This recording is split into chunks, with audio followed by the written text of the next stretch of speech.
We're going to start our first talk now. This external invited speaker is Royson Lee. As I mentioned earlier, he works for Samsung AI and he studies at the University of Cambridge. And he is going to speak to us about a technique that's actually embedded inside this paper called Fed L2P. And so I will hand over to Royson to give his talk.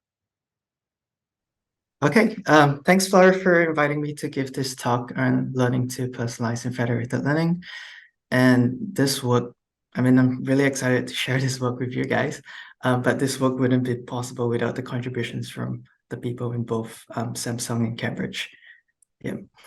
Now I'm going to assume that everyone here is familiar with the fundamentals of federated learning, so I'm just going to skip all that.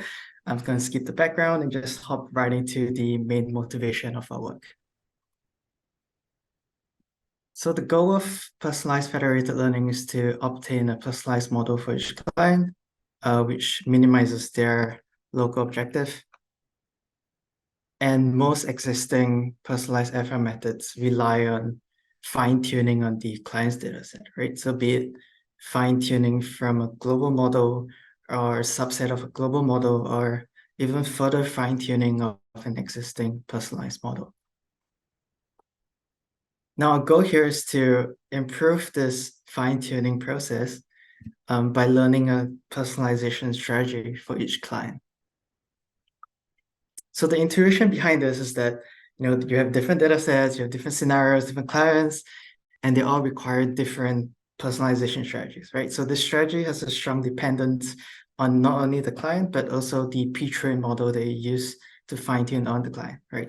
So for example, if the model is pre-trained on natural images, then we will expect fewer parameters to be updated when fine-tuned on natural images as compared to, say, fine-tuning on images in another domain, like a product catalog page or something.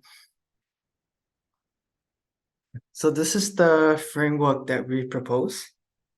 So during inference, assuming we have optimal personalization strategy, we take in the client's metadata, and this strategy would basically output personalized hyperparameters to fine-tune with the client's data to get the personalized model. Yeah. And I'll first talk about the different fine-tuning hyperparameters that we aim to optimize. So obviously there's a lot of different hyperparameters that you can optimize, like your number of epoch, the batch size, learning rate, weight decay, whatever. But we kind of narrow it down to two main ones, which showed promising results in previous works. So the first one is the batch normalization hyperparameters, right? Which explicitly deals with feature shift. So on the screen is just the standard batch norm equation. You have a pre-trained model that stores the estimated running mean and the estimated running variance, which is collected during the pre-training stage. We then want to learn to generate layer-wise beta, which indicates the degree in which the client should utilize its own batch norm statistics against the pre-trained model's batch norm statistics. Yeah. So in the extreme case, it will learn a beta value of, say, 0 for all batch norm layers. This means that the fine-tuning solely uses the pre-trained model's batch norm statistics. But on the other end, if beta equals to 1, then it solely uses its own local statistics, right? And in this case, it's really similar to one of the previous works, FedBN, which I'm sure a lot of you are familiar with.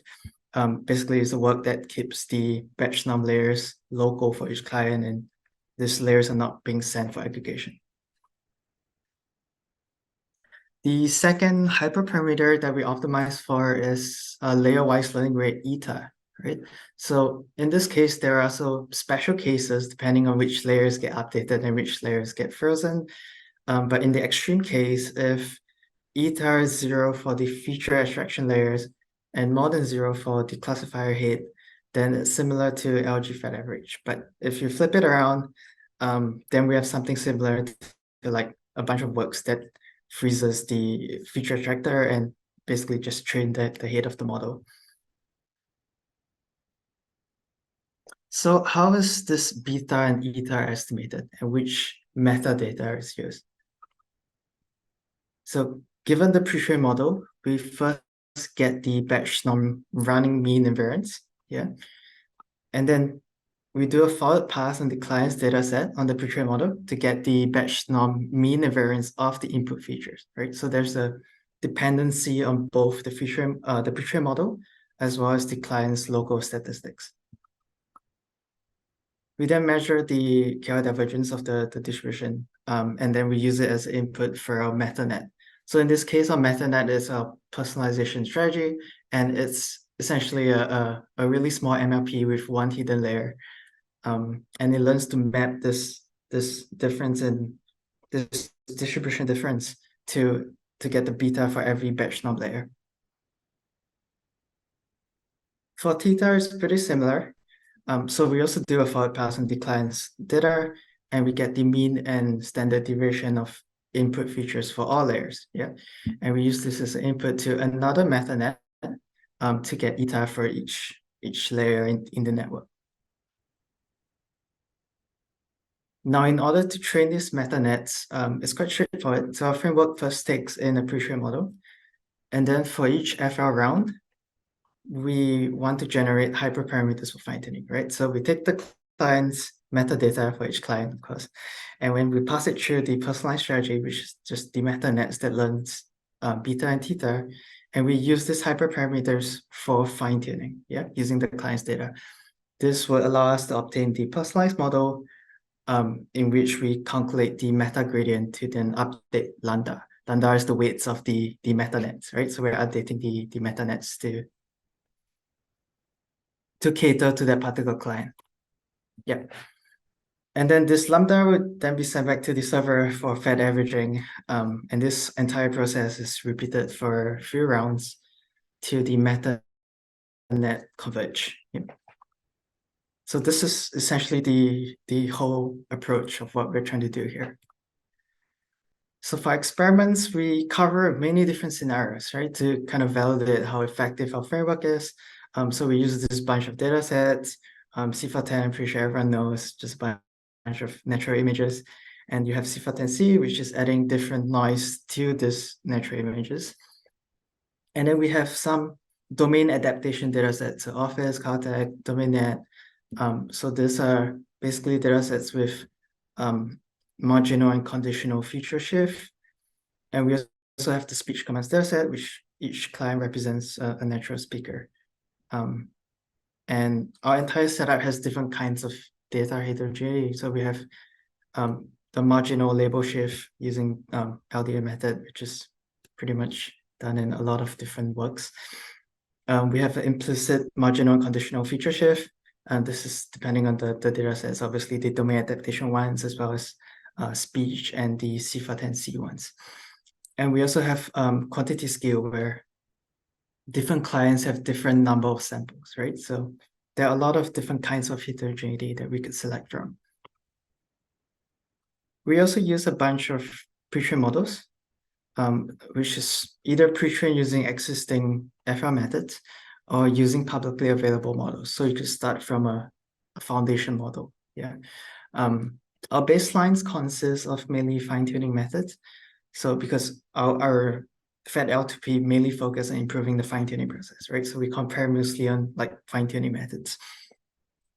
So we have fine-tuning just solely using client's batch norm statistics. We're fine-tuning solely using the global model's batch norm statistics. And we also use the incoming feature batch statistics. So this is when the model uses some kind of instant normalization, which is quite popular in previous works as well.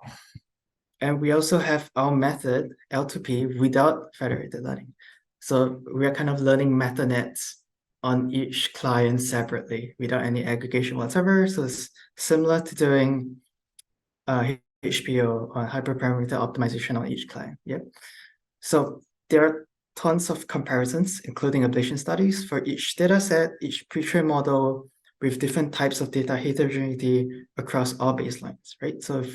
So each of these choices, they form a unique FL scenario where we evaluate our framework on. Right, so I'm just going to summarize the main findings of the paper. Yeah. So first and foremost, our framework improves performance in all these different scenarios that I talk about, right? So I give one example in the slide. In the table, we have data sets with varying marginal and conditional feature shift, along with some degree of marginal label shift partition using LDA. So the higher the alpha, the more IID the labels are, yeah. And you could see that our method compares with all the previous fine-tuning baselines as well as our method without FL. And basically we beat everything. Yeah, that's it. The rest of the results are in the main paper. Yeah.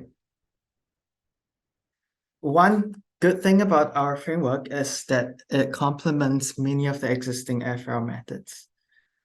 Because they only solely focus on the fine-tune process. So you could pretty much use it on any FL method that learns a global model or learns multiple global models. Yeah. And in this particular table, we show three different FL approaches. So fat average, perf average, fat babu. You could use this to pre-train your model. And then given the pre-trained model, you could then plug our method to improve the personalized accuracy. Yeah. So I believe this is on the CIFA 10 dataset. Yep. And the second last column is the most common way to fine-tune, right? It's like fine-tuning using the client's batch norm statistics. And the last column is our approach. In terms of cost and scalability, our framework is really cheap because we're only learning two really small Metanets, right? They only have one hidden layer. So the number of parameters is very small as compared to learning the entire pre-trained model. Yeah. In our case, in our setups, the communication cost is just like 0.24 to 0.38% as compared to learning the pre-trained model. And during inference, it just takes 4.4, roughly 4.4% longer than regular fine-tuning. This 4.4% is mainly generating the hyperparameters from the client's metadata, right, in order to start the fine-tuning process. In terms of scalability, our method scales linearly with the number of layers, right? So it doesn't scale with the number of clients. So I think a lot of previous personalized FL works, they, like for example, using a hyper network to generate different client weights, they don't really scale well with the number of clients, and this methods usually fail when the number of clients go up to a really huge number. In this case, our method does not scale with the number of clients. You can add as many clients as you want. It does scale with the number of layers because we take the mean and standard deviation of the features for each layer as an input to the Metanet, right? So you could, like the more layers you have in your backbone model, the larger the Metanet would be. Yep. But it scales linearly, so it's not that bad. Right. So this is kind of like a few interesting cases that we found of what our framework can do. There are many more cases in the paper itself, but on this particular slide, we present there's three of this interesting cases, right? So starting from the bottom left, this is the case where there is a feature shift. So the pre-trained model here is pre-trained on natural images, and we are trying to adapt it to a different image domain. Yep. And in this case, we observe that our method fedL2P learns to update all the parameters in the model. Yeah. And then at the top right, this is the case where there is no feature shift. So you're pre-training on natural images, you're fine-tuning on natural images, for example. Yeah. In this case, our framework learns beta equals to 0, which means that it basically uses the global model's batch norm statistics instead of the local one. Which makes sense, right? Because you're pre-training and fine-tuning on the same domain. Yeah. And then at the bottom right, this is a really specific case where there is no feature shift. Yeah. So same as the previous case, but the model is pre-trained on IID data. So the model is kind of high performing, it's pre-trained on like a centralized setting in a federated setting with IID data. And in this particular case, because the model already performs so well, our framework just simply learns to stop the fine-tuning process. So eta will be 0 for all layers. In this case, you could save the computation entirely by not fine-tuning at all. Yeah. So as I said, you could find many more interesting cases in the paper. Another thing that I'd like to highlight is our approach learns hyperparameters that are well clustered according to the image domain. Yeah. So in this particular case, you have two plots here. On the left is beta and on the right is eta. Yeah. And each row and column represents a different image domain in the domain net dataset. Yeah. So each block kind of represents the normalized L2 distance between all pairs of clients within that domain, and an off-diagonal block more than zero indicates that the corresponding clusters are better aligned with the true domains, right? So I'll give you an example. Hyperparameters generated for clients with clip art images, right? So the first row, and hyperparameters generated for clients with real natural images. So the first row and the second last column, yeah, they have a normalized L2 distance of more than one for both beta and eta. What this means is that the hyperparameters used for fine-tuning clip art images differ from those used to fine-tune natural images, right? So if you take the hyperparameters that's used to fine-tune between these two domains, you could actually cluster them. They're well clustered according to the image domain. Yep. Which is pretty cool, right? Because you could, like, the Metanet learns to generate a different set of hyperparameters to adapt to different domains. Yeah. An exception to this is the case between the real natural images and paintings, right? So you could see, I think it's the third row and the fifth column, right? For both beta and eta, you can see that the box is kind of black because the number is close to zero. So this means that the hyperparameters used to adapt to paintings and real images are very similar, right? And this is mainly because of the inherent difficulty of how similar these two domains are. So if you look at like images, natural images, and you look at these paintings, they're actually very, very similar. Yeah. So that's the end of my talk. But if you barely listen to anything, this is the main key points that I want to highlight. So our framework, FedF2P, we aim to improve this fine-tuning process, right? By generating different hyperparameters per dataset, per scenario, per client. Yeah. And these hyperparameters, they're generated through this metanets, which are basically really small MLPs that use the client's local data statistics relative to the pre-trained model statistics. Yeah.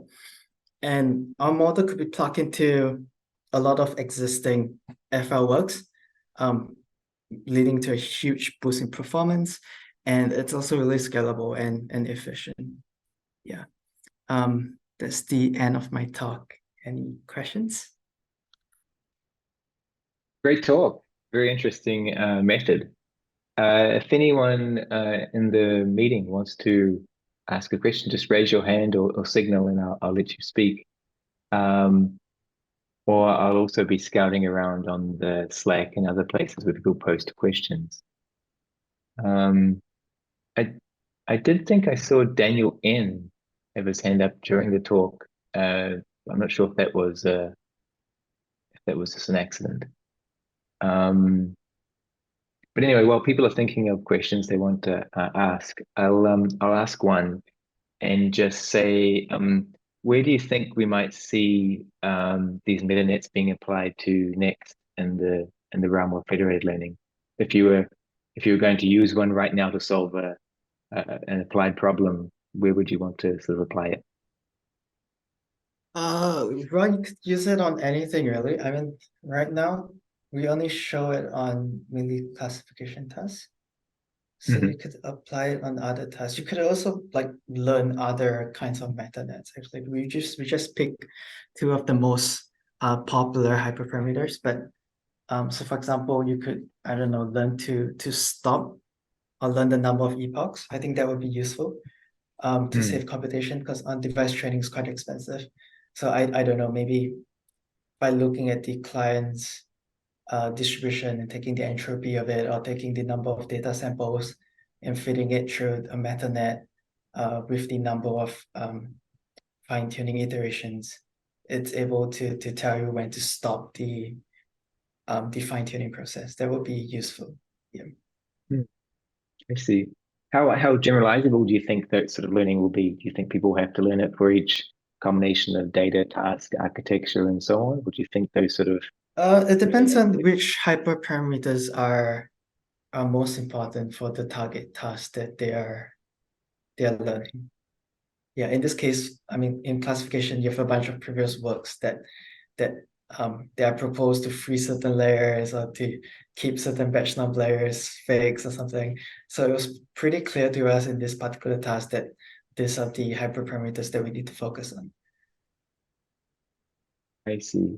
I see. Um, yeah, maybe if you are working in if you're working with like generative models and stuff, maybe you could have like a set of pre-trained normalization parameters, and then you could learn metanets to learn a linear combination of this normalization parameters, something like that.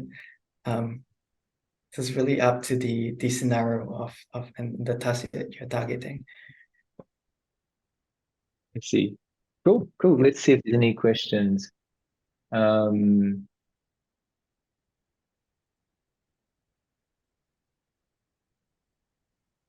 yeah, one question is, how well do you think this would work on audio tasks? I guess they're thinking about these cases where you want to personalize an audio model. Do you think it would work well in that case, or maybe you've even tried it already? Yeah, so we tried it on speech commands, but we tried it on the simpler 12 class version of speech commands. Um, and we see that that leads to, I think, a 20% improvement in accuracy and performance. And we also tried it on like unseen clients during the pre-train stage. So clients that basically not seen during the pre-train of the model. And we also tried it on unseen clients during the training of the Metanet. So these are clients that are unseen in both the pre-train stage and the Metanet learning stage. And both cases lead to huge gains because essentially after you learn the Metanet, you could just plug it to any new client that joins and just use it, right? Um, you don't have to relearn the Metanet each time a new client joins. I But we see. haven't done it on more complicated speech tasks, I guess. Yeah. I mean, another question here is just saying that since you presented this work back in December, I guess it was, in NeurIPS, they're asking if anyone's contacted you about trying to use your work for their particular, basically bolt on like your method to their method to see what would happen. We had much Yeah, follow-up. so I've received two emails from two separate people. I think one was interested in applying this to LLMs, to large language models. Um, and then another email was interested in applying this to self-supervised learning. Oh, cool. Yeah. Yeah, two pretty interesting areas. Yep. Well, I guess we're running a bit low on time. So thank you again, Royson, Cool. for Thank you. really Yep. awesome. Thank you so much. Thank you.